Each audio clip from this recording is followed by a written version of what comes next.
Buongiorno everyone, welcome to this stream, Sunday night stream for you. 8:30 tonight, thanks for joining me, get your comments in. What we're going to go through on tonight's stream, and we're going to bring in some guests for this one, so we've got Big Hugs ready to come in a couple of minutes. We're going to have Pasty Guy, the return of Pasty Guy, and maybe a couple of others, maybe Kendall and a couple of other guests jumping in depending on their availability and that, but we'll see how it goes, but no doubt about it, we'll carry it on anyways, carry on this stream that we've been doing every day since the takeovers went through on Wednesday night. It was about 10 hours of streaming now the last couple of days, but it's nice, isn't it? It's worth it. You know, when we're doing well and we've got positive things to say, it's a nice bloody change because you can never be asked to do them when we're ranting away and everything and we're playing shit and we're watching Brucey Ball and we're getting beaten, all that Mike Ashley bollocks. That's gone now. That's the history. Now we've got the new Newcastle United, the positive Newcastle United, the ambitious Newcastle United, the richest club in the world, Newcastle United. Never get tired of saying that. Even Jackie, big up yourself, Pete. Thanks very much. So as you can see by the title, we're going to talk about from boycotts to season tickets, how it's changed many Newcastle fans' feelings and following of the club now. Really, obviously getting back in the swing of things, how fans are wanting to get found love again for Newcastle, I'd imagine. Obviously, many fans, thousands of them, turned their back on Mike Ashley's Newcastle United, turned their back on going to follow the club home and away, turned their back on investing time, effort and money on the club. So why are they coming back now? Pretty fucking obvious, really, isn't it? Because we got rid of Mike Ashley. But we'll get into deeper thoughts and we'll get into why they're doing it and what they expect and everything else, how they're feeling about the takeover. So we'll jump in. We'll get Big Hugs in the stream in a second there, who obviously had that video confronting Mike Ashley in the street about 2 years ago now. That was probably asking him to leave the club. Worked in the end, didn't it? Worked in the end. And finally he's gone and Big Hugs is back. Hello, mate. Yeah, so you say, my guy. Good, mate. Good. How are you? I'm good, thank you. Good. Mate, it's good to see you wearing black and white and smiling again. Oh, mate. You know what it is, yeah? It's I don't know, like things haven't sunk in yet. Man. I feel like things haven't sunk in yet. It's been tough this last year, you know. It's been tough for me personally as a Newcastle fan. It's been so tough, man. Like I can't turn my back on the boys or the club, but I definitely turned my back on Mike Ashley and Steve Bruce. Definitely, you know. I said to myself, obviously last year was COVID and stuff, but I said to myself, I'm not going to go to any games under Steve Bruce again this season. But obviously, last game I was there at Wolves, isn't it? And that justified why I told myself, don't waste your time, don't waste your money doing these things, man. But listen, that just shows you how a few days can just change, just change things. Because now obviously that was Saturday and halfway through this week, listen, our lives have changed. So yeah, it's a good time to be a Newcastle fan. Let's just say it that way. The best ever, I think. Coming back from the 90s, the best ever now. Looking forward. And what was funny was your last two Instagram posts, everyone check them out at Big Hugs, was the Wolves game. You stand there, worst I've ever seen.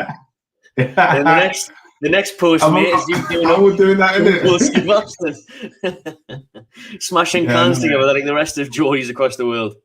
Look at the change, though. Look at that change, mate. I mean, if I'd have said that to you this time last Sunday, you would have thought I was mental, wouldn't you? You know what it is as well? Is I said in my video that I sent to you, the Wolves post-match sort of talk here, I said that change needs to happen and it needed to happen fast. So I'm not too sure if the universe heard me, but change, after seeing that game against Wolves, we were going down. Honestly, there was only probably one team worse than us, and that was Norwich. We were going down because Bruce didn't know how to win a game. You know, at 1-1, we were defending sort of a draw. So that's why I said the things I said in that video, because it was so bad, and that was actually the worst I've seen us in a very, very long time. And I said it reminded me of Steve McLaren as well, and it did as well, because I recall going to Palace away one time under Steve McLaren as well, and us losing 5-1 at Palace. So it just brought, obviously it was 2-1, but it brought to mind, that feeling again of, oh shit, like we're actually going to go down. And then my next post is me just, just doing cans. So yeah, man, it's crazy, man. It's crazy. It is crazy, mate. I mean, what were your thoughts when the first news was breaking on Wednesday afternoon? Was it one of them ones like a lot of where we're just like, oh, don't wind up, don't give with this false hope again? But then by the time it was 2:00 on Wednesday and it broke, by the time it got to 6:00, 7:00 on Wednesday night, we started to believe, didn't we? And we started to hear more things that tomorrow might be the day, that Thursday it was going to happen, and lo and behold, it did. You know what it is as well? I think you put a post up on Instagram, probably the Wednesday, and I said, nope, I'm not believing, but I'll join in with you after things happen, because how many times have us Newcastle fans been there and we've experienced heartbreak after heartbreak, fake news after fake news, and when the news broke out about obviously the Saudis clearing what they need to clear, I just said to myself, you know what? This doesn't mean anything to me personally. This doesn't mean anything. Yeah, it's an attempt to try and do what they need to do to progress this takeover. But I didn't think it was going to happen within 24 hours until I understood that the funds were transferred. When I heard funds were transferred, that's when I started believing, because I thought, no, you know what, like funds have actually transferred, so it's done. And obviously the media are quite slow as well, so I started to believe when I heard funds have been transferred, and then when the news broke out, I can't even tell you how I felt. How come? And I felt so ecstatic that my girlfriend said to me, "I wish you would be this excited when we have our first child." I said, "Listen, like it's not the same. Like this is not the same feeling because I know how I felt losing to Arsenal in that 1998 Cup final. Myself and my twin, we both went to our garden to cry. So it's been heartbreak after heartbreak. So getting that news, and even now it's not sunk in. I'm just enjoying the fact that Newcastle is popular again. Like the word the club Newcastle is on people's mouths, on Talk Sports and whatever. So that alone gives me goosebumps, because rarely do we hear Newcastle's name in the media. So I'm just at the minute now, I'm just enjoying that. And then obviously when things start to happen, when Bruce goes, because that's when it kicks in for real. When he goes and that, yeah. But I mean, it is going back to the heartbreak of the 90s, the being the Nelly boys, the Nelly club, the throwing away Premier League leads at the top of the table, FA Cup finals back to back, losing them, Champions League days. Do you think that we're going to overcome that hurdle? Do you think the money will be enough? It's obviously going to be massive importance to get the right people in the right places, isn't it? Do you know what it is? I think I'll be happy if we're competing again. So as long as we're competing, sorry, 1 second, I've got this. Yeah, so as long as we're competing, I think I'll be happy, because that's what we want to see. So, and I definitely feel like under this new ownership, we'll definitely be now competing again, because like I kept saying to people, I don't care who we get in, manager or player. So for me now is at least we have owners with intention. Whereas Mike Ashley, his intention was just to stay up. So at least now we have owners who want to spend on the club to progress us. So I definitely do see us hitting those heights again. The cup finals, to top 4 battles. Because at the end of the day, in football, money talks, man, and we have 10 times the wealth of Man City. And just look what City have done in the last 10, 15 years, and we've got 10 times that wealth. So as fans, we got to be patient. We can't expect overnight success, because that's not how it works. We have to understand, we have the money, but we've got to build with that money, and not make mistakes, and not be buying players who don't want to come to the club and want to come just for the money as an incentive. So we got to understand, we are still Mark Ashley's Newcastle. That is us still, because we are 19th. So we are still that club, even though there's money. But I think that changes in January. So now we're the Saudis Newcastle in January, because that's when change can actually happen. And obviously, Bruce would go, but we still have these players, and we got to hope that the manager that we bring in does something to sort of bring us up the table before the next window, because sitting 19th in October. It's not pretty, and we haven't won a game yet. So, yeah. Going back to what you were saying before, about your last saying that I hope you're this happy when we have a ban and stuff like that. I seen one of the interviews on Sky Sports News when the bloke said this is the happiest day of his life. This beats the birth of me child and all that. You know? There you go. Then he wouldn't have had a home to go back to that night. Like he must have been staying in a hotel or sleeping on the streets. But I bet he wasn't bothered because he wouldn't have having that much of a good time. How much do you wish you're in London, aren't you? You're in London. Yeah. Mate, how much do you wish you were up at St James's Park for those celebrations on Thursday? I think it's one of those things that I have to accept. Do you get me? Like me being down south, you know, I couldn't be there, and but I'm just happy for the guys that were actually there. You know, who got to experience them because we are all one. Do you get me? So Newcastle fans as a whole, even if you were there or you wasn't there, we all felt that same joy. But it would have been nice to have been there and to have experienced the whole day, but at the end of the day, I'm from here, so you know it's just, you know, it is what it is. But I aim to be part of many other sort of parties, definitely like cup finals and stuff. You know, listen, I'll do whatever it takes to get there because these things I've never seen before. So yeah, man. Imagine how hard it's going to be to get most tickets now. To be fair, most tickets, but anything that Newcastle when they get back to Wembley for these cup finals or Champions League games, Europa League games, to wait in the middle of nowhere, these little skits, that'll be like gold dust, mate. But I'm with you. I'll do anything to bag myself a ticket. Like I'd even just go just for the crack. If we're playing Lazio away in the Europa League, I'm there. Even if I can't get in the stadium, I'll find a way. Do you know what I mean? I'll go there for the crack. Yeah. Like we have to, man, because obviously now, like, the club needs us as fans now, you know, the players need us, but us fans, we're always there anyway. So that's one thing you get with Newcastle fans, that's loyalty.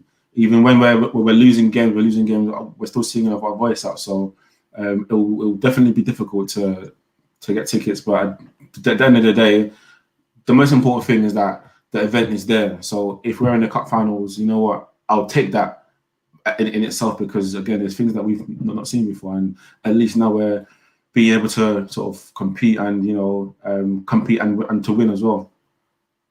You mentioned the fact that it might start settling in once we start to see new faces. The new year really kicks in once we get rid of Bruce. Thank God for that. Yeah. Hopefully in the next couple of days. I mean, it's likely that Graham Jones is going to take over in a caretaker role for a week or two. Definitely for the Spurs game, a week to the day. So the main question is, Big Hugs, who's the number one choice? Who's your new manager? Do you know what I'm seeing? I'm seeing a lot of Conte. Conte is a guy that I don't want at the minute. Really? Yeah, not right now because I don't believe we're at that level. Because Conte is the sort of manager that likes to compete, right? And then when he wins what he needs to win, he leaves. He's not going to win what he needs to win this year or next year even. So I think we have to build to get to that stage because, you know, he likes to go to teams obviously like Inter Milan, Juventus, Chelsea, you know, teams who are competing for the title, and I believe that's not the right fit for us right now. So in saying that, I would snap up Brendan Rodgers easily, quickly, because we've seen what he's done to Leicester. He's turned Leicester into a top 14 2 years in a row, or top 16, sorry, 2 years in a row, competing for Champions League.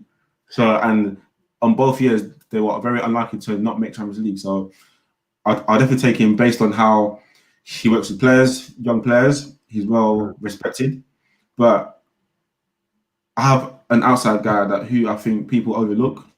And if you're looking at other managers, other coaches in the league right now, like Ole's and Arteta's and Vieiras, why can't Steven Gerrard come in into the Premier League? And why I say that is because he's won the Scottish Premier League with Rangers, right? He's a winner, and I could just imagine how much what he demands from his players. Because just watching Rangers as well, Rangers bring to man leads for me, and that's how I see his style of play is attacking, press, fitness.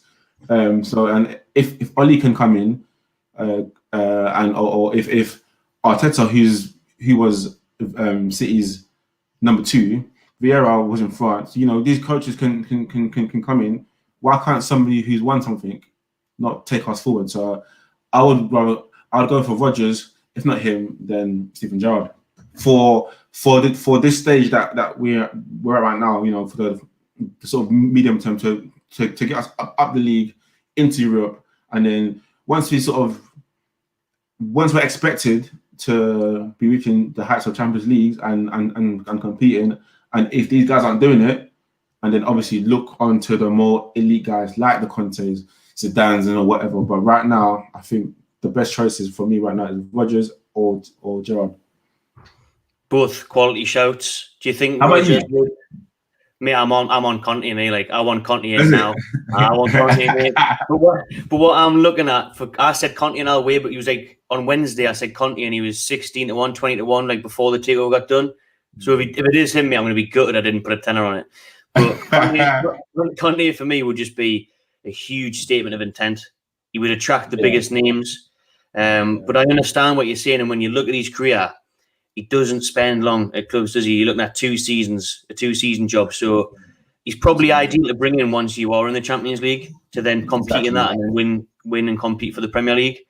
I mean, I'm not sure if I could imagine Conte coming in now with Jeff Hendrick. Like, so listen, what is Conte going to do with Emil Kraft and Joelinton and freaking Hendricks? Do you get me? So what we need to give him something for him to come to us, and you know, so and we don't have the players for that right now, because he has one style of play which is 5-3-2 wing backs.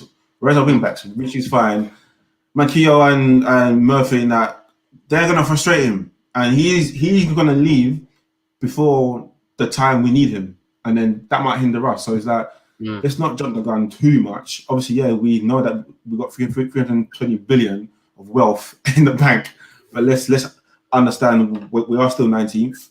We still have Joelinton, we still have Dwight Gale, and etc. So let's get a coach who can sort of bring the best out of these players and sort of coach them to sort of first and foremost not get relegated. So let's still understand that this is still Newcastle, and yeah, cool, we have the money, but we are still where we are. We're 19th. We haven't won a game yet. Let's win a game first before thinking about these elite managers. And that's me being humble and just accepting that. Listen, we're 19th. You know, let's take baby steps. Let's try a crawl, walk, and then run. It's sensible, and I think someone like Brendan Rodgers would be perfect for a rebuild job, for rebuilding work, for sorting out, to have influence on the academy and bringing young players through. And he's still got respect in the game. He plays good brand of football. He's won the FA Cup now. He's got very close to winning the league with Liverpool. So Rodgers would be a good shout. But do you reckon he's done at Leicester? Do you think maybe he's still on that project, or would money talk? Would triple your wages, mate? Come here. I think now Newcastle have a bigger pool now than Leicester, because he's even now as well, Leicester aren't the same team as they were last season and 2 years ago. I think the players themselves, they've missing out on the top 4 2 years in a row. I think that's taking the sting out of them. So I feel like we're now more appetizing, because obviously now we can offer him success but build as well. So I think his time there is done. Obviously he's won them the FA Cup as well, and maybe that was his purpose there, to sort of bring them a trophy, bring them their first FA Cup, and to sort of compete at that level. But at the same time, Leicester aren't always going to be there, you know, at top 6 or top 4 level. They were there based on obviously them playing 2 things: them playing out of the skin and Rodgers. So, and there's only so much that those players can do. Vardy's getting old as well, so you know it's not the same Leicester. Whereas at Newcastle, we can offer him, you know, a plan A for or a 5-year plan. You know, this is where we are now. This is where we see you and whatever. So I think we now have more of a pool than Leicester, and which is why I see guys telling me they want Graham Potter. Nah, man, that's as in those sort of coaches are the sort of coaches we were expected to get under Mike Ashley, Graham Potter, because he's leaving Brighton to come to Brighton, Newcastle. Do you get me? So I feel like Rodgers is probably my go-to guy, and then Gerrard, really truly. Gerrard, I'm a big fan of Gerrard. Like, I think he will have an unbelievable managerial career. I really do, because of what he's done as a player, progressing into a manager. We've seen success already. But my fear is that he's always going to jump ship whenever Liverpool come calling. So that's a bit of a worry for me. Now, if he was building a good team up and building the infrastructure up, and then 2 years' time, Klopp leaves, and they give Gerrard a ring, he's going to go straight away. Yeah. I mean, I heard that still. I heard that really truly. You know, that's a risk with Gerrard, because that's like his dream job. You know, so I heard that, man. But like I said, whoever we get, I'm not mad, because now I know that they're bringing in managers and players from a place of intention, and the intent is to progress and to win and to achieve something. Whereas before it was, you know, Steve Bruce, basic salary, give him the honour of this Newcastle job, basic salary, get him one player each year and survive. But now it's different, man. So yeah, man, listen, whoever we get in, man, I'm chuffed. Like, now Newcastle can never be now a stress factor for me. Now it's more about, even if we lose to Spurs or whatever, I'm fine with it, because I know that we're not going to get relegated, because heading in the right direction. Got a plan now. Do you get me? And even if we are bottom come January, these owners have money to spend as well, so they're going to invest, and so I'm not worried.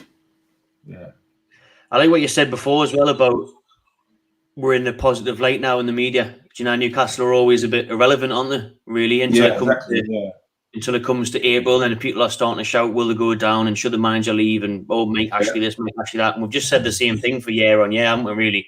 So I kind of wait to not have to talk about that anymore.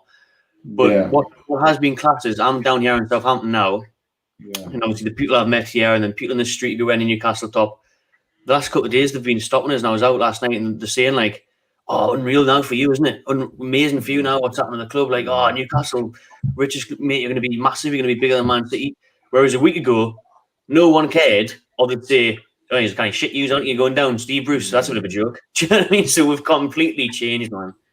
And that's the part. Like, even as you're saying that right now, like, my neighbor said the same thing to me this morning. "Oh, I bet you're chuffed." I said, "Listen, is there any fans in this country that deserve this takeover? It's us, because they're just seeing it from an outside perspective, and obviously the media were always covering Mike Ashley, so they didn't really get to see the full picture. We know as fans what we've been through. You know, every game, the uncertainty of not knowing what team is going to be put out, and every window of not buying players. We know, you know, seeing other teams come up from Championship, buying players, Villa, you know, that these teams that were nobody's three years ago, but now they've got double our budget. So it's like, we know what we've been through, and for us is, you know, it's not sinking in yet. And I want people to understand, or to sort of give us our credit and our props. You know what? Yeah, you know, like, good on you guys, because I'm sure all of those fans wish that they were in our shoes right now. They wish that they were in our shoes, and so we have to sort of just, I don't know how, but just sort of just let it just enjoy it, man, because it's mad. A takeover of this stature.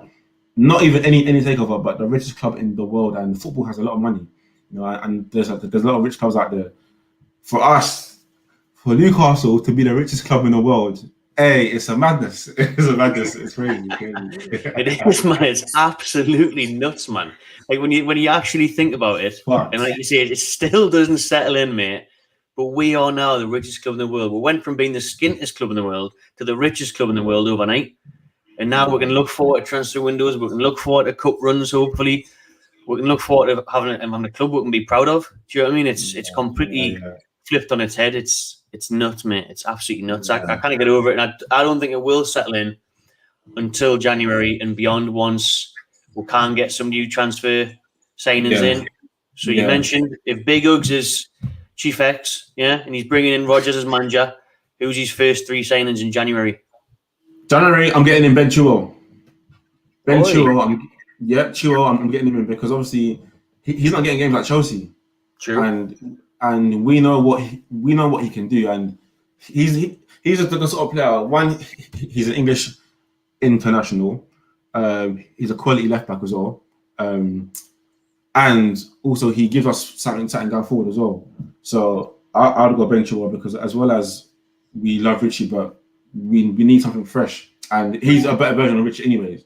So I'll get in Ben Chilwell. I'll get in a new striker. I'm not too sure who, but I think the marquee sort of signing can be the manager or the striker. Striker, do you know what? My friend said to me the other day, Lautaro Martinez. Why not? Because what people now need to understand, is that when City got taken over, the league wasn't the same. You know, City needed European football to pull players in of that stature. You know, like the Agueros and sort of them guys, they started to come in after City were obviously in Europa League, Champions League. But the Premier League in itself is it's the best league in the world right now. You know, the football, the players are here. They're in this country. They're in this league. Apart from Lewandowski, Mbappe, Neymar, and Messi, Benzema maybe, everyone's here. Do you get me? So everyone's here. So I feel like we don't really need European football as much as Man City did before because the league in itself is such an attractive league and it's such a exciting league right now. Everyone's here. So I feel like we can attract big players. So Martinez at Inter Milan, I think he will be a good signing for us as well. He was going to go to Spurs, wasn't he, in the summer? Martinez, he was on the verge of joining Spurs, and they're not playing European football. We're not going to count the Conference League. Exactly. Do you know what I mean? So if they had showed a bit more, I think he was thinking, right, I'm going to be signed alongside 2 or 3 other players, right? Exactly. But he would have been like, nah, you're it, mate, for the next 3 years. Do you know what I mean? So he was probably thinking, I want a bit more. But you great point about the Premier League as well, because back in the day, La Liga was a powerhouse. You know, Serie A, like these leagues are getting worse by the minute. Exactly, and it's all happening here. You know, this window was the best window because you brought in Lukaku's, Ronaldo's, and all these sort of players coming in. So now that only helps us now because players are thinking, wow, like I want to go there now, and to that league. And Newcastle now, if they're coming in now, they're thinking I can be a part of a successful journey. So why not? So and still we are a bigger club than Man City were back then. So so Martinez, I said Chilwell. I think Jeremy Doku, the Belgium international. I think he's quite young. He's 19 years old anyways. I think him and ASM or Ismail Assar at Watford. But realistic as well. Yeah, so a winger with intent, that who's scary, that at that level who's looking to sort of progress on in their career, still young, but can come in and work well with St. Maximum. So either Doku or Sarr, or maybe Rafinha from Leeds, because at the end of the day, we can bring these players in now because our owners have 320 billion in the bank, mate. So we these guys aren't playing. For example, Sarr, Rafinha, they're not playing in Europe. As in, their teams aren't in Europe, so they're not sort of coming down a level. They're either moving across or going up a level because now we're Newcastle United with backing. So Rafinha, Sarr, or Doku, I don't mind, and probably a centre back. I like the look of Kounde from Sevilla. Chelsea, they were after him in the summer, and apparently he had a 68 million release clause.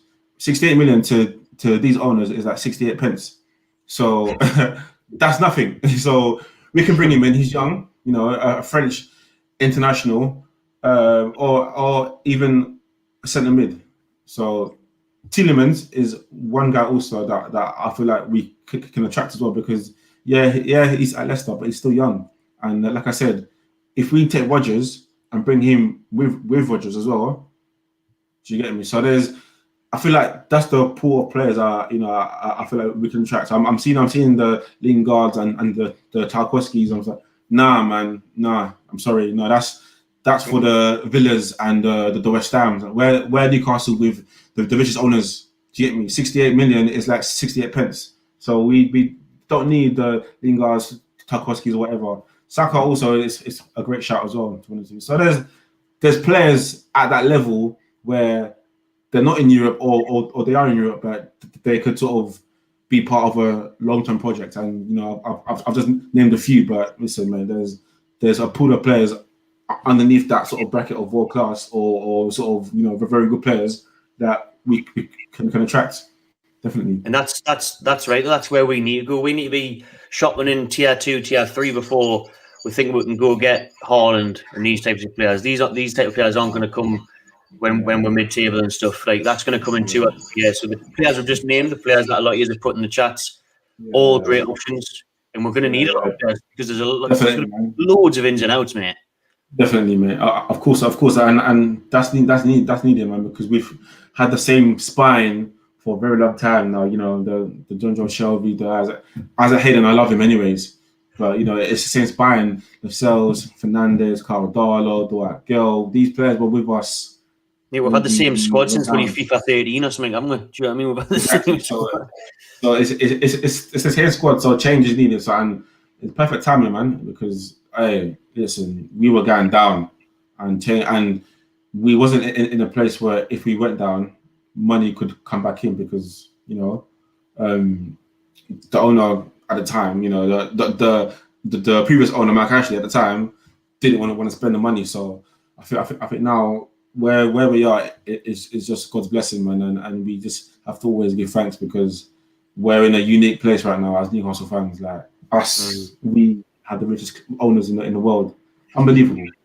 It is unreal, man. I just hope I live another good 30, 40 years to see this out me. Like, I really do, because it's going to be some ride. Like, facts, man. And I've never seen them win the Winning Trophy, and neither of you. So I'm sure, I'm sure that when that first one comes, you know, we're gonna just enjoy that for a long time, because boy, it's been, and I get laughed at all the time. Oh, we ain't won since 1950s, whatever. That's fine, but now it's different, man. So now it's like people take us serious now. You know, like I'm sure even you as well with this channel now. Now people are taking us serious now, because it's like, oh, Newcastle now, the big 6 is now the big 7. Do you get me? Like it's now the big 7.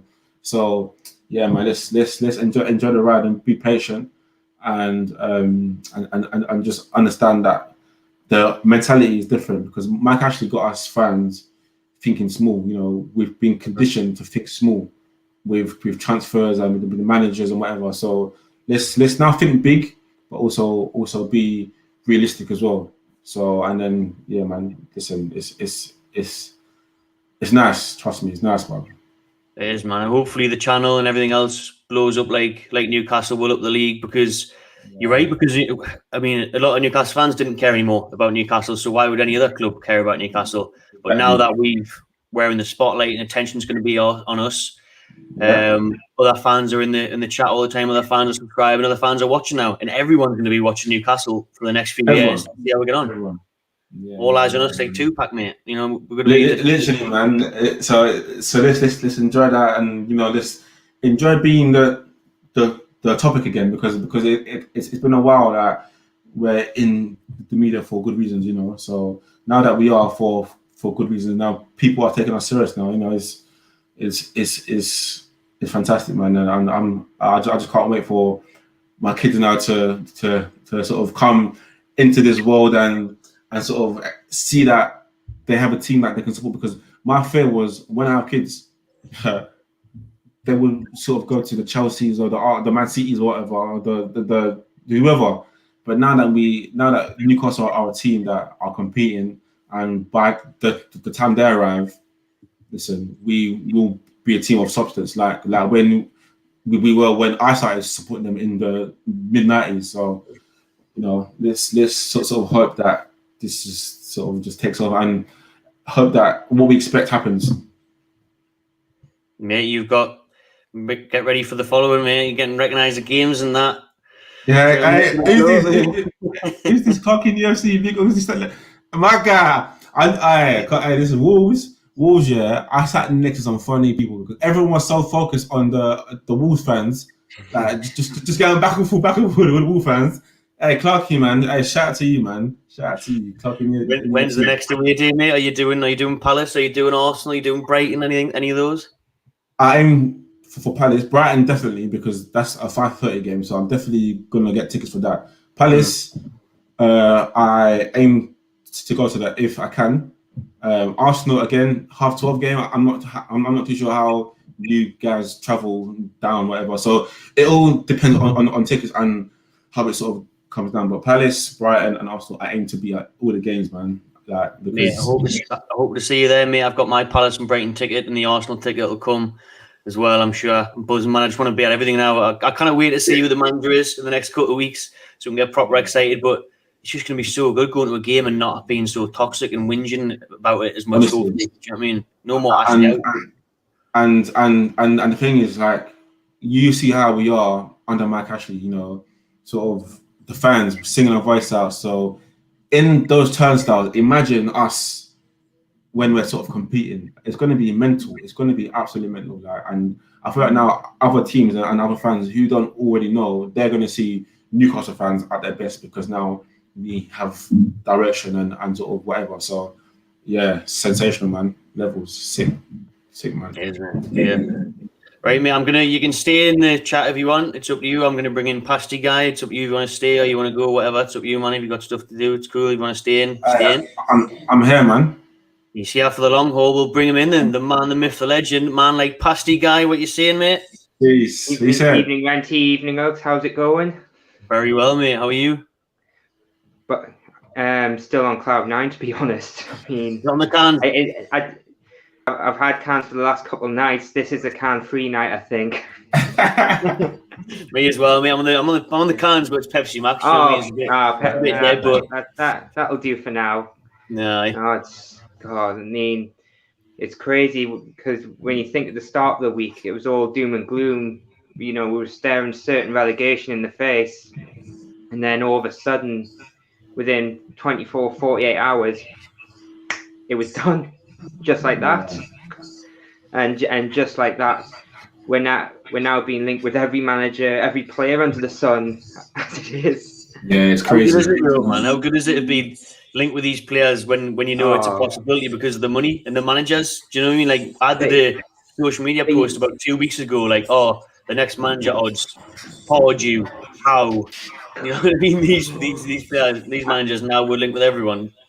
But you know, it is when it emerged that Eddie Howe just wanted to wait for the Southampton job. It's like, so we don't need you anymore, mate. But you know, I've got the Spain-France game in the background here, and it's crazy to think in a few years' time we could feasibly sign half the players out there.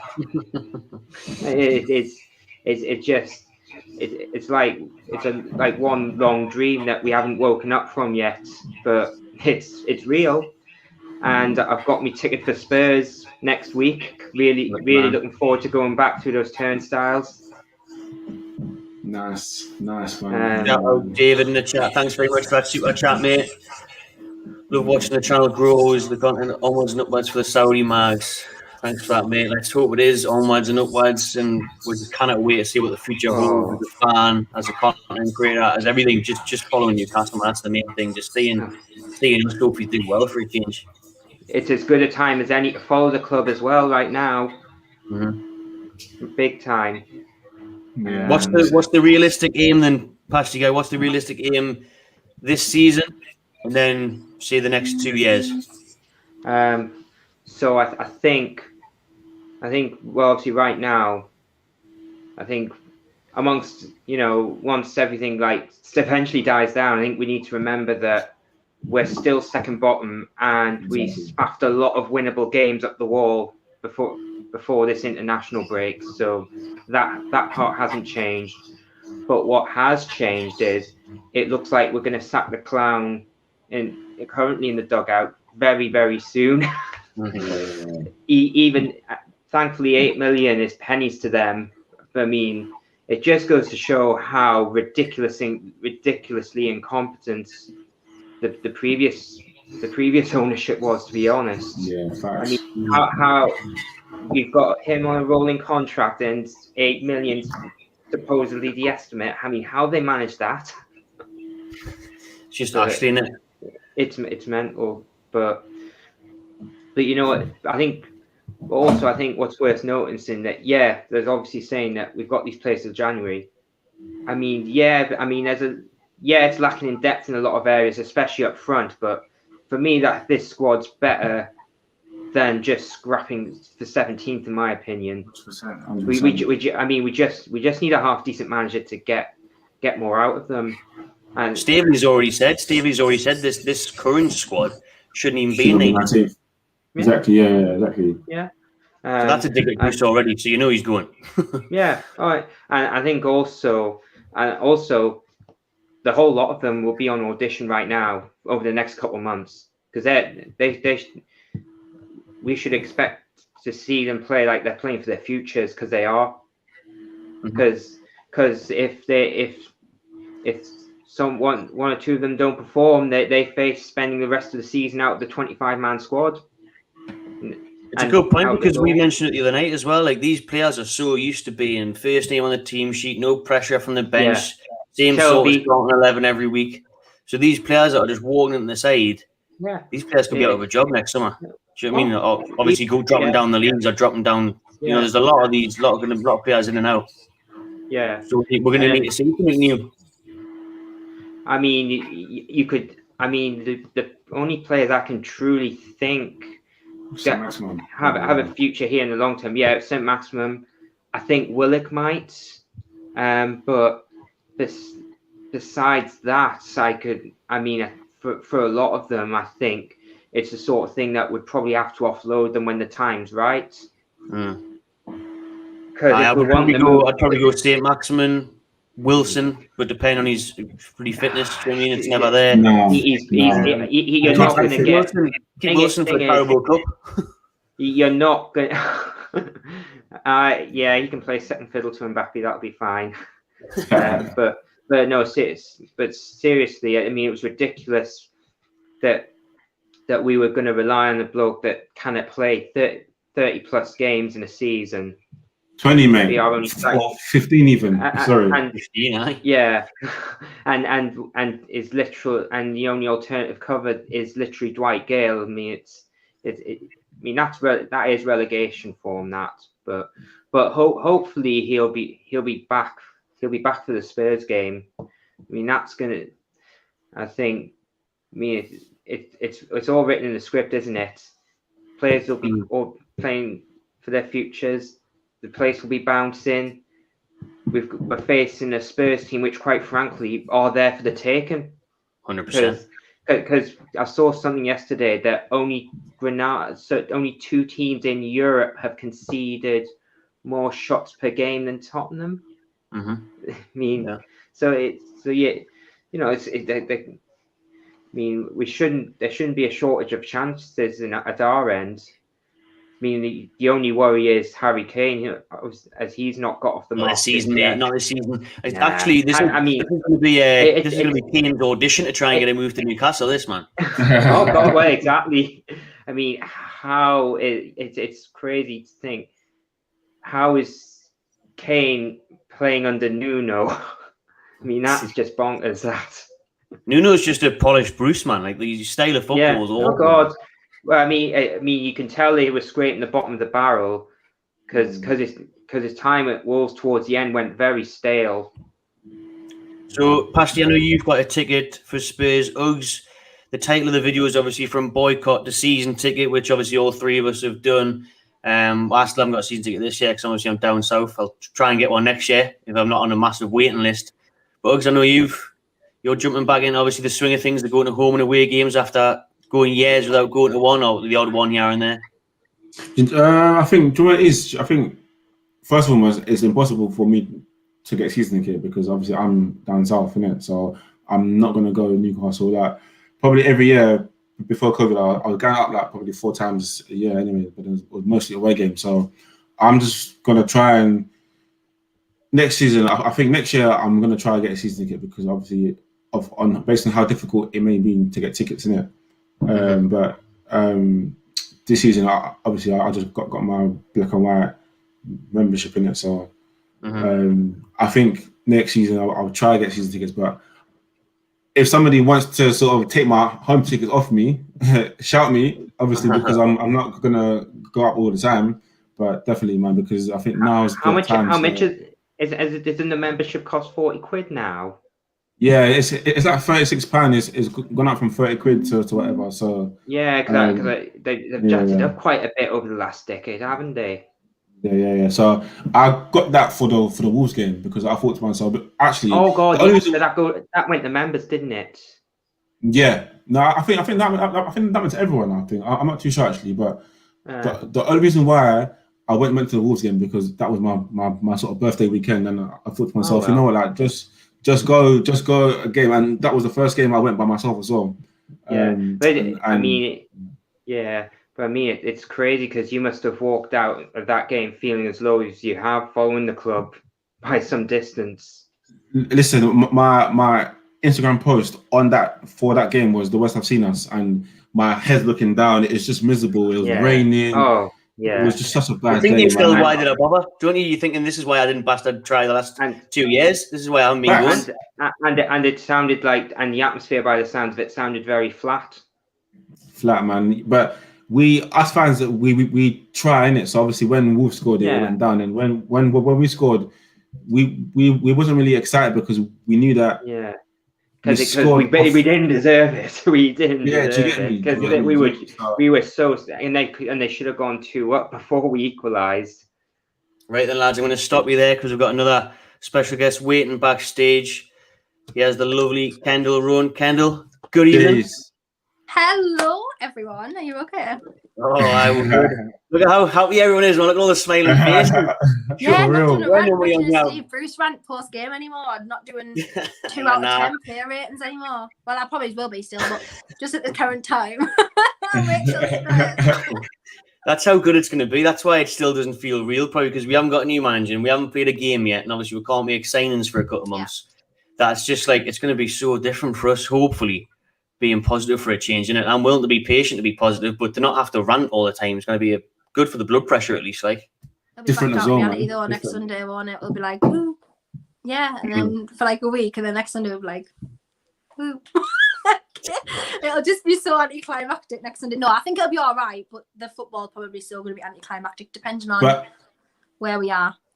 But still, though, even if we lose against Spurs, as in I was saying, I'm not mad anymore because at least we have a get out.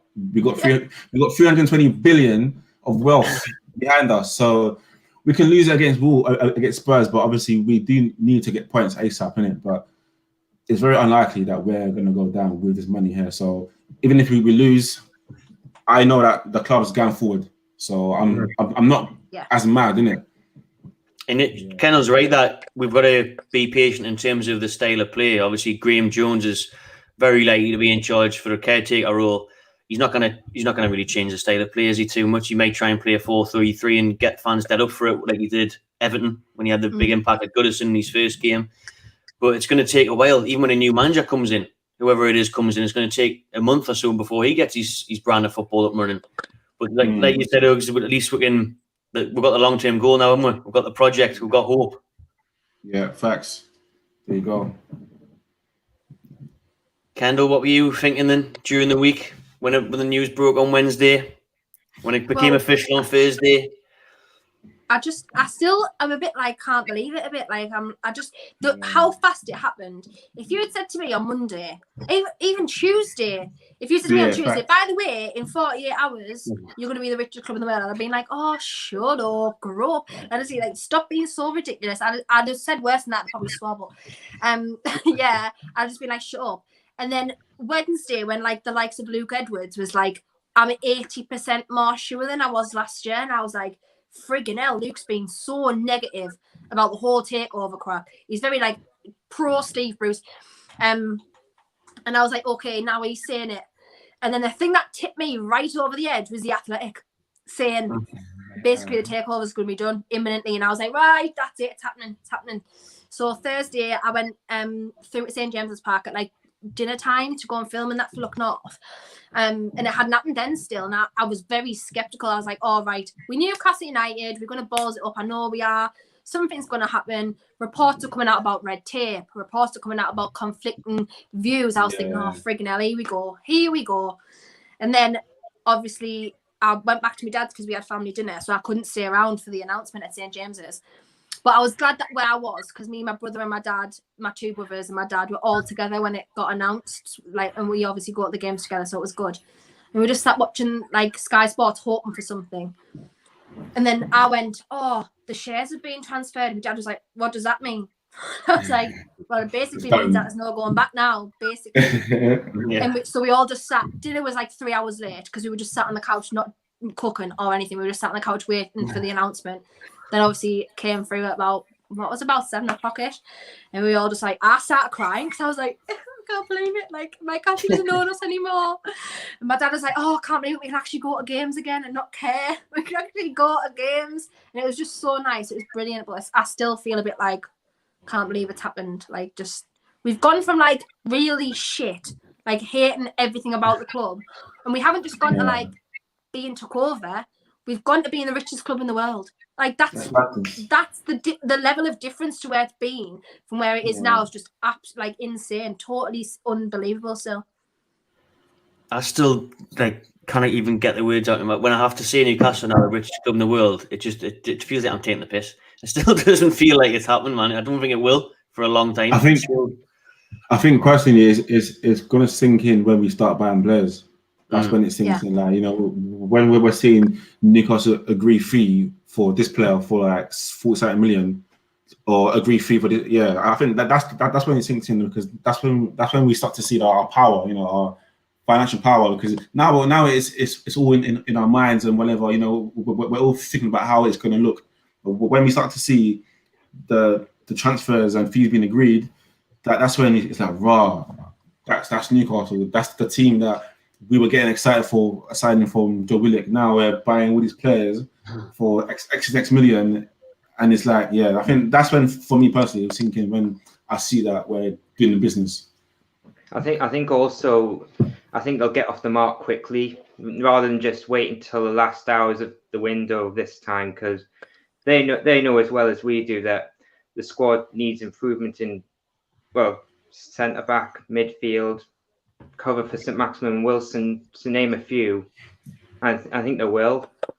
I mean, listening to what Amanda had to say when she was questioned on will Newcastle be looking to sign the likes of Kylian Mbappe, just unreal what our response was to that. If you haven't seen it, this is what she said. We're in the market to compete for world-class players. We have great ambitions. We're going to change the game for Newcastle United. But if you don't have the infrastructure around those world-class players, you don't have a team that can play with them. So the training ground is really awful and needs a huge amount of investment. Luckily, that's where financial fair play doesn't come in. And then she goes on about how St James's Park needs a lot of love as well. So how good is it to see that it's not just a short-term, sign a few players, try and win something and take off. These are trying to sort everything out from the bottom up. I mean, you just get it, don't they? Like, I can't explain how, and they might not get it, but they know what to say to show us or make us believe that they do. So I think that is all the difference. We're not ticking along anymore. You know, it's not an accumulation of points or how's the bacon, did you say? Well, it is that still at the moment until tomorrow morning, hopefully. But it isn't just that. It's just very like, right, we know that the club needs love from like the top to the bottom. It's not just about signing the players and staying up anymore. It's about like the infrastructure, it's about the academy, it's about the facilities, it's about the club, like the team, it's about everything. And that just makes the whole difference for me. We've begged for transparency from this club for years.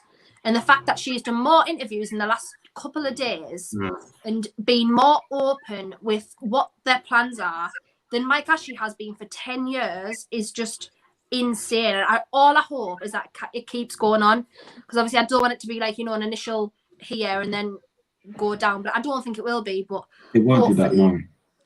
Hopefully it continues. But yeah, it's just mad. I just hope we bring a director of football, and obviously Ralph Rangnick's on the list, and if we get him, then I know that we are like the deadly serious about it, because I'm so admiring of him and what he's done for like football in general, the influence he's had on football. A lot of people might not know who he is if you don't really, you're not interested in European football, or you just focus on club football. But he absolutely revolutionised both Red Bull clubs. Yeah. The way that they stand in Europe now, their profit over the first year. He made them into £1 billion clubs, which is just incredible. He's very much credited with like influencing Tuchel and Nagelsmann and Klopp and things like that. So for me, I just can't even imagine anyone really better who you could come in, because the other one would have been Paratici, who went to Tottenham. So, I just can't even imagine who else you could bring in at this point who would be better than him. It's a serious appointment, that, by the way. If we do get him, I'm absolutely buzzing. Because like you've said, he's a genius. He's revolutionised his plans for the game. He's had such an impact on some of the best managers in the world. So if we get him, because this is how hugely important it is to get these type of names and places in the right positions. Because it's no good having all the money and you're wasting the money.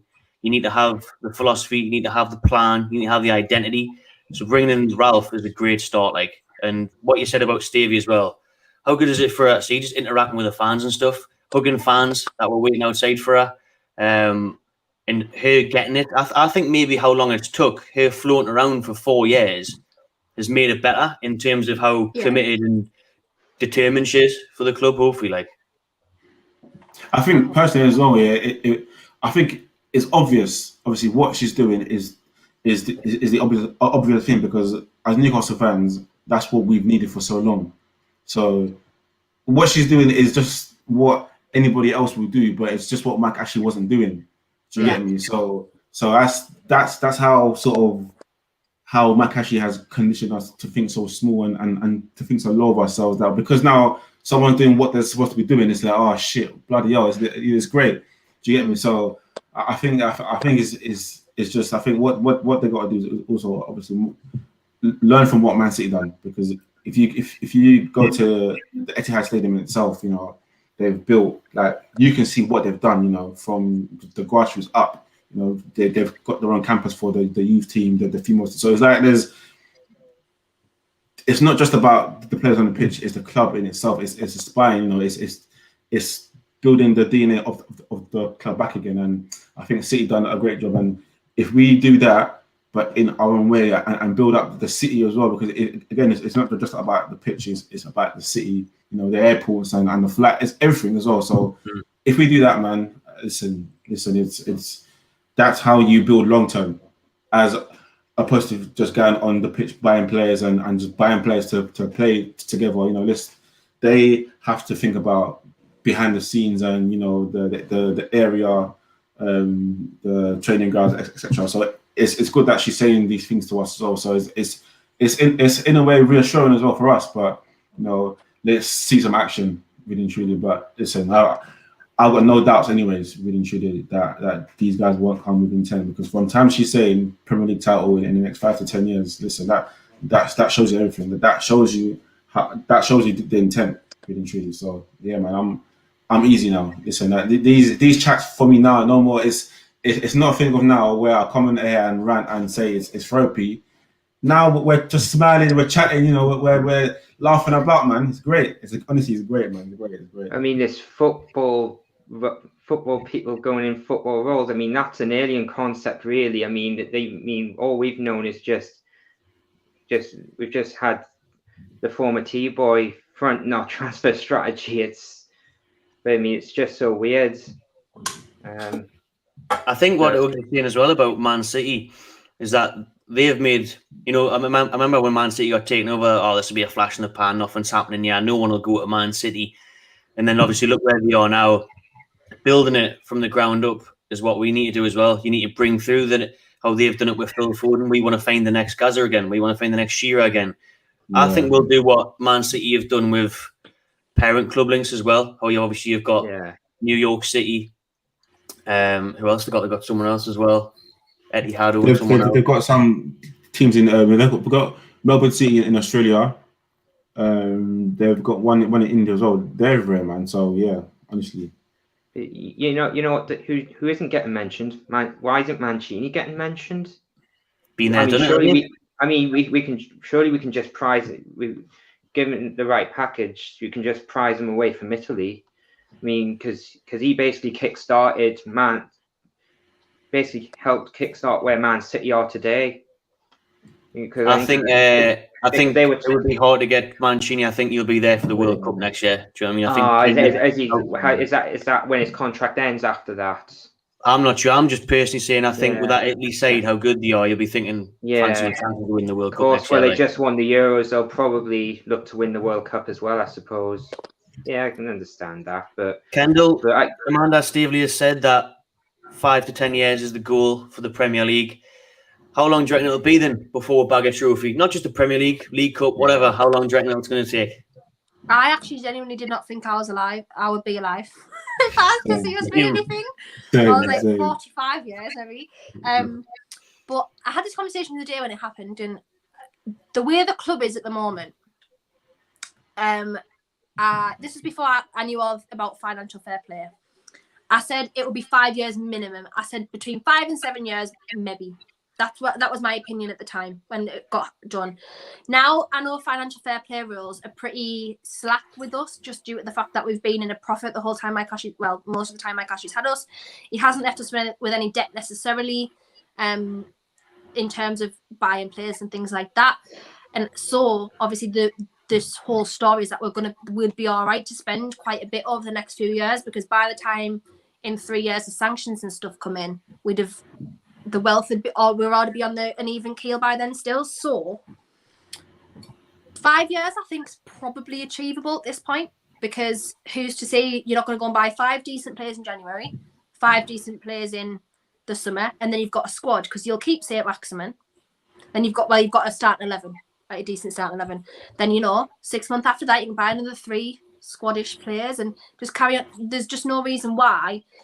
There's 10 windows in that 5 years, 10 transfer windows. Even if you only realistically look at it, which is probably unlikely, if you only bought 1 quality player in every single one of them windows, you'd have a starting 11, a quality starting 11. Yeah. If you've got the right manager in, if you've got the right director of football in, there's literally no reason why in 5 years, if they really invest in the club like they say they're going to, there's actually not any reason why in 5 years we wouldn't win the league. Win the league. Win the league. Get the league in. I think 5 years for our first trophy. I think 2-3 years for our first trophy, because I think like you're saying, Kendall, is that build a team in the next three windows, and then we can go compete again. And if you're seeing like the Carling Cups and the FA Cups, the top 4, obviously their focus is Champions League and Premier League, so they play their fringe players in these sort of cups. So that's why teams like that can be beating teams like Man United and stuff like that in the League Cup. So it's like the League Cup and the FA Cup probably is something that we should be targeting first, because we will have to compete, and the top 4 teams, apart from probably Man City and Chelsea, they don't really focus on these cups because their focus is Champions League. So I think those 2 trophies for us is winnable. Definitely, yeah, facts. Pasty, how long? What are you saying? For a trophy, I mean, when you think even under Steve Bruce, we made the quarterfinals of both cup competitions. So I think if we put a good amount of focus onto them with a good squad, I don't see any reason why we can't at least go all the way. Have a trip to Wembley that isn't a temporary tenant to Tottenham. No, I think especially the League Cup. I mean, you just I'd be over the moon with the League Cup, mate. Like, I'd cry if we won the League Cup. You know, some fans are like, literally, I'm not taking the League Cup seriously. I'm not really asked about that, mate. I'd be absolutely buzzing and on a mad one for weeks if we won the League Cup. I'd in a final. I'd be out just for the day, just for the Wembley way. Go be before the game. Oh, it'd be so good, man. And it's a route into Europe. Yeah. So it's what I would do for the League Cup. Can you believe we sat talking about a final? That's not the championship. You know. Can you believe it? Can you actually? It's not a championship playoff final we're talking about either. Do you know what I mean? We might be yet, like. Or an away trip to Tottenham. Just smash Cashman. Yeah, all right, don't worry about it. I actually went on our last visit to Wembley, which was at Tottenham. I think it was against Tottenham. It was in Rafa's one in Rafa's last season. So we're going to get something there. I thought, oh, typical, we lose at Wembley.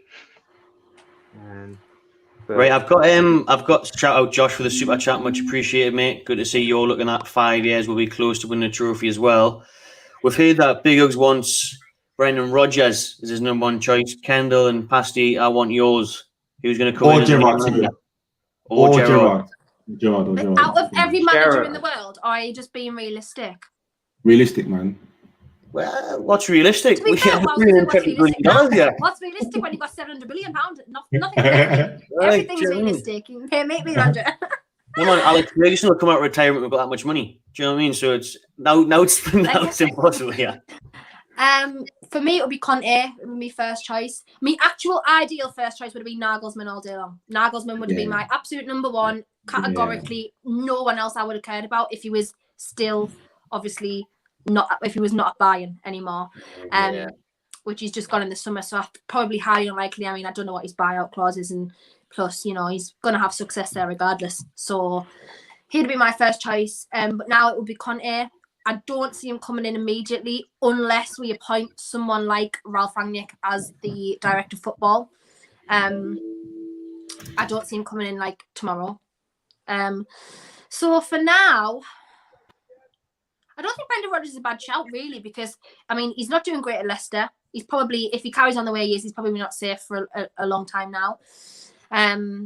So, yeah, I don't think Brendan Rodgers is a bad shout. He wouldn't be my long-term appointment, but definitely for the foreseeable until maybe the likes of Zidane or Favre or whoever come in, Conte, whoever, maybe. Yeah, I wouldn't mind that. I don't, personally, for me, I wouldn't be looking at Gerrard unless it was in the summer, because I just think to take on a challenge where we are right now, yes, you've got the money, but you don't even know what he's going to be like with money. You don't know what he's going to be like with, you know, all of the money at his disposal is what I meant, not exposure. At his disposal, you don't know what he's going to be like. So for me, Gerrard wouldn't be where I'm at. But in the future, I'm not saying no to Gerrard. I think Gerrard would be all right. Pasty? I think it would be between Potter, Rodgers, Conte. One of those three, I think. Think obviously Conte. Well, obviously, apparently we've seen reports that he wants to know what his role, how much of a say he'll get in recruitment. Obviously, if he's here and he doesn't get what he wants, we know how things ended with him at Chelsea and Inter.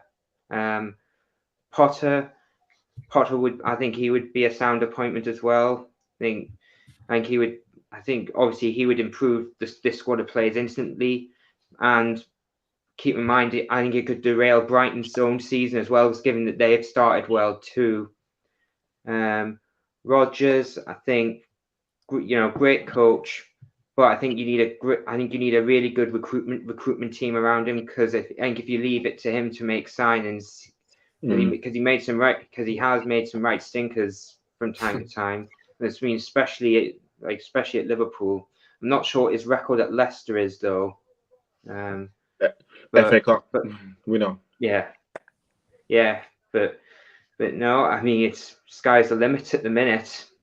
I mean, we never thought we'd be having this discussion last week. It's unreal. It's unreal to be having these kind of discussions, isn't it? I mean, it feels great just being able to go back to St James's now after a 2-year exile. Mm-hmm. I can't believe I'm sat turning my nose up at Eddie Howe and that now. Who do I think I am? Who do I actually think I am? Someone was like, Eddie Howe. I was like, no. And they were like, you were definitely saying last week you would literally rip your arm off at Eddie Howe. And I was like, yeah, because that was last week. Now we're the richest club in the world. Please don't even chat. It looks like he's holding out for the Southampton job anyways. Looks like he's holding out for the Southampton job anyway. So I suppose it's around that area and stuff. Yeah, like the South well, Coast, I think he got homesick when he was at Burnley, so I guess it makes sense. Yeah. What do we make of club legends being asked to come back within a role of the club? I mean, ambassador roles. Yeah, the way. I mean, that's probably the most shameful moment of the aspects of the Ashley era. How club legends like Keegan and Shearer been treated and marginalised. Really, I mean, obviously the fact that it got to the point where Keegan had to take the club that he loves to court over things that had happened in his second spell, and he felt the need when he did come to St James's, it had to be in disguise. I think that with the whole ambassador stuff, I don't really care, to be honest with you. I think that stuff just to sort of get fans on their side and to sort of get that feel good factor again, because I personally don't know what their job will be. So I mean, I don't really, if they're not going to affect anything on the pitch or transfers or whatever. So I mean, yeah, listen, do it if it makes people feel good, then do it, and obviously it makes sense to have people like that in the club. So yeah, but if they're not in the club or they don't have certain roles in the club, I'm not bothered, because I don't feel like it's important, really and truly. It's just for the fans and whatever. So yeah, if it happens, it happens. But if it don't, I don't really care. I'm not pissed off, to be honest with you. The main thing is that we've changed ownership. So whatever happens from now on, I'm not mad at anything. Yeah. I'll tell you what else they could do to get fans on side. Sorry, make the season tickets a little cheaper. Oh man, they're going to go up now, man. It's not going to be cheap following the richest club in the world, mate. I had a stroke of genius in the summer, like buying another one. Because we've always had three, me, my brother, and my dad. And I thought in the summer, oh well, there's loads available. So I was like, my little brother's like 14. He's just really got into like going to the matches and that. So I was like, I'll buy him one, and then he can come with us, and we're not fighting over season tickets, because we were like, well, we weren't for the last 2 years, but beforehand we were fighting over it. And I had a stroke of genius, because now we've got 4 seats in a row. Yeah. And I can keep it now. The only reason we kept it is because we were going to give them up last year, but this was the last year of our price freeze, and we were just like, well, we'll just give them up next year if Steve Bruce is still there and Mike Ashley. And now Steve Bruce probably won't be there. Mike Ashley won't be there. So, yeah. He's probably going to be gone this time tomorrow by the sounds of it. I'll not sleep again tonight. I'm sick of this club. You need to stop doing things like this, right? Because they just need to do things when I don't know. Because I don't sleep. I know they never make an announcement at 4 o'clock in the morning, right? But for some reason, I think in my head, the time I go to sleep, they will.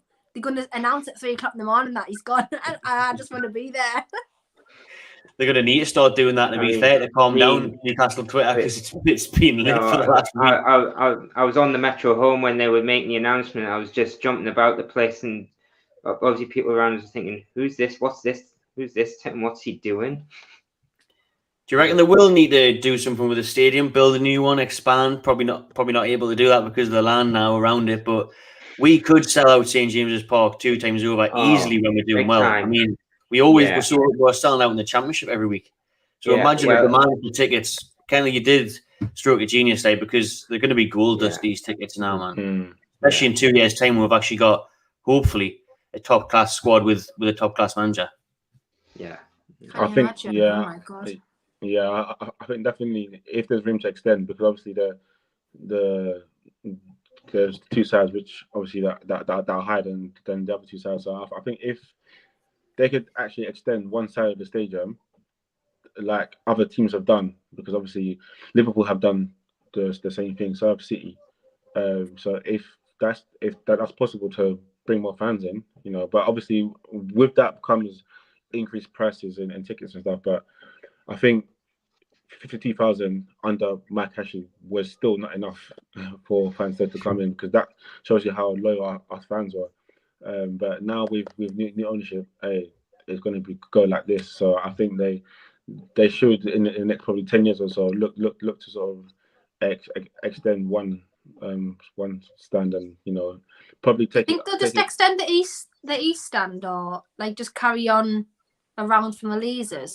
It would look lush, wouldn't it? It would look classy. We could just make it one that big. would just make sense, wouldn't it? Just leave the Gallagher as it is, because the Gallagher's the Gallagher. Every stadium has the cop and whatever. Like that, the Gallagher. Just leave it as it is for now.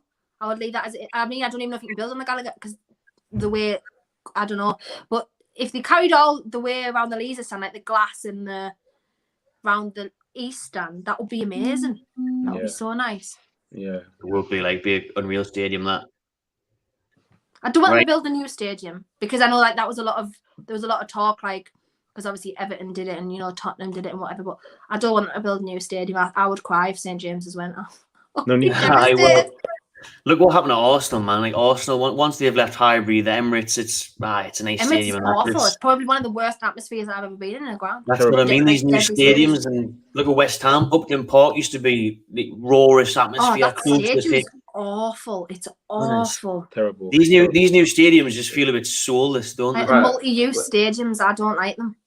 No. It's too fancy for me. Like Emirates, for me personally. It felt too nice to be at a football game. Spurs one as well, but that one's crazy, because that one feels like I don't know what it is, but that one doesn't feel like a match stadium. Do you get me? So, and when they are like that, it takes away that sort of rawness of it.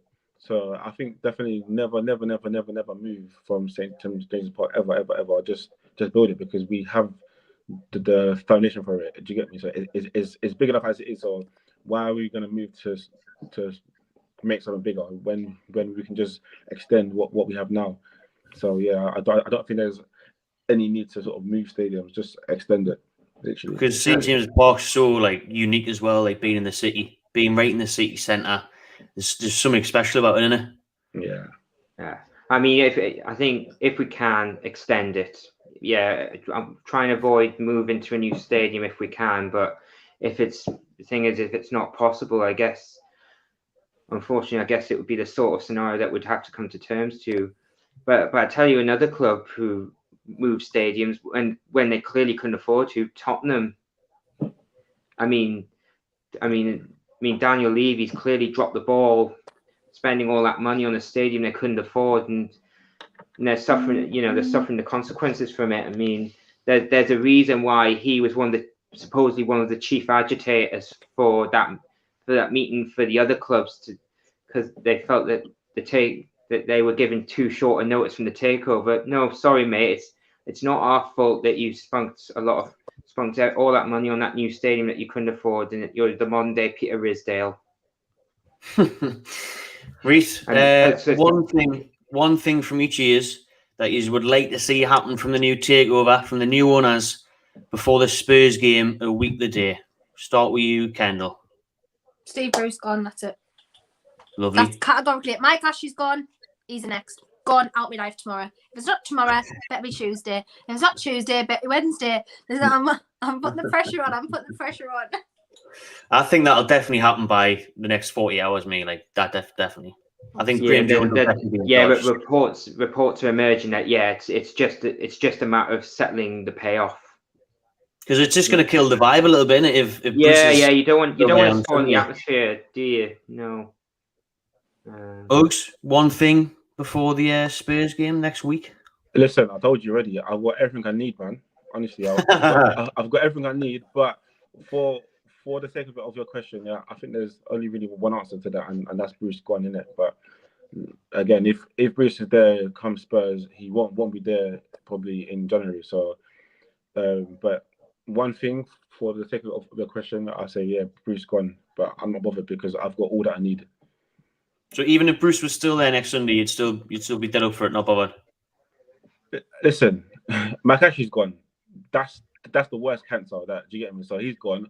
Obviously, I want everything to do with Mike Ashley gone. That means Bruce as well. But if Bruce is still there, come Spurs game, it's one game, innit? Do you get me? So I wouldn't be too pissed, but ideally, yeah, cool. You know, let him go and obviously bringing a manager that we can sort of use for the sort of long term, or if not, then just Graham Jones for the time being. But yeah, so I think to answer your question, Steve Bruce gone, man.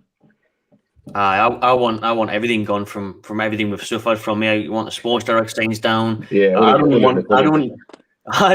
even want Graham Jones. I want something fresh. Do you know what I mean? Yes, Graham same. Jones still Even reminds this- me of Billy Bruce. So I want someone completely new there. It's like when you finish with your beard and you've still got a photo of them on your phone or something, and you see it, and do you know what I mean? I don't nothing make the remind me of Steve Bruce and Mike Ashley, right? I want fresh everything. I want this change as well. This Fun 88 gone. Well, I'll be gone by the end of the season, won't it? Because not allowing gambling sponsors are they anymore? So. Yeah, exactly. But I think our contract ends with Fun 88 at the end of the season, anyways, doesn't it? Is it this season? And the way we can get around financial fair play is we'll be sponsored by Aramco. We'll be sponsored by some Saudi company because then that's how you can get around financial fair play. That's why Man City are sponsored by Etihad, and because you can claim that they're paying you 50 million a season, and then you boost up the financial fair play. Nice little loophole. Pasty, one thing before next week. Hold on 1 second, my foot. Just charge this thing up. Oh. So it'd be good if once we do get a different sponsor and we could pick and choose one, but I think it's bound to be a Saudi company, isn't it? I don't mind. And I really don't care. I really don't care. Don't know what's up with Pasty. Freeze frame. It's froze, Freeze frame on Pasty. I thought I was waiting to say that, and no, he froze. I'll drop him out and let him come back in if he can. Anything else you want to talk about then? Anything else? So he's had enough, you want to go to bed? Do you know what I mean? Whatever. I'm just buzzing. It's just so nice to actually be positive about the club again, because you know what we've been like the past season doing player ratings and Steve Bruce rants and whatever else. So yeah, I even gave up on player ratings this year because I just couldn't bring myself to do it. There was no point though, was there? Like 2 out of 10. Like say it back to me and give him a 9. Like everyone else was just naff. Like go away. Like honestly, I was sick of the sight of them. Against Wolves, I just thought myself, I actually can't watch this anymore. You know, I don't know if I can go and watch the next game. I was just stressed to death with it. Same. I was. I know you've been busy and stuff, so that's why I dropped the player ratings. I dropped being asked about it. I like when I've moved down south, I was like right sound. At least I'm closer to a lot of the away games now. Yeah. I did a couple of them. I did Watford. And before Wolves, and then I wasn't going to do Palace. I was thinking, I'm not going to Selhurst Park. I'm not going there to watch Brucey Ball. And now, ticket in the bag, ticket sealed, train booked. Do you know what I mean? I'm buzzing for it. Yeah. I know, man. It's a good time. As I said to you earlier on, it's a good time to be a Newcastle fan, and it's what we deserve, anyways. And let's just enjoy the ride, because nobody understands what we've been through as fans, innit? So obviously the 2 relegations, the managers, just the sickness of Mac Ashley have been gone. For me, it's like life has changed, innit? Like this is actually life for us. Is life changing, innit? So let's just embrace it, man, and let's just enjoy the ride together, literally. Let's hope we can, man. I'm actually so excited for the future, man. I never thought this day would even come. I thought if we got taken over, we'd just get taken over by another shitbag. I just thought it would be another Ashley. Do you know what I mean? Yeah, I thought he wouldn't go until he was dead. Like I honestly thought the only way we're getting rid of him is if he dies.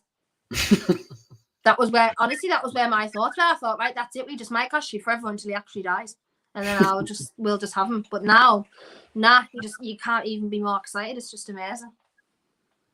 It is unreal. Well, I'm buzzing for all. I'm buzzing for everyone in the chat. I'm buzzing for us. I hope we can get together soon. Hopefully, meet about a game and enjoy ourselves, and we can just look forward to talking about Newcastle, watching Newcastle, and see how this thing plays out. Yeah, definitely. Exciting times. Cheers for joining us tonight, guys. Appreciate your time. Appreciate Pasty wherever he's went. Pleasure, man. I think he might have went out of battery because he was charging his phone, wasn't he? So. Well, big up Pasty for being on the street tonight as well. Shout out everyone that's been watching. Still nearly 600 people watching live now. So smash the like button, subscribe if you haven't already. We'll see you later. Peace.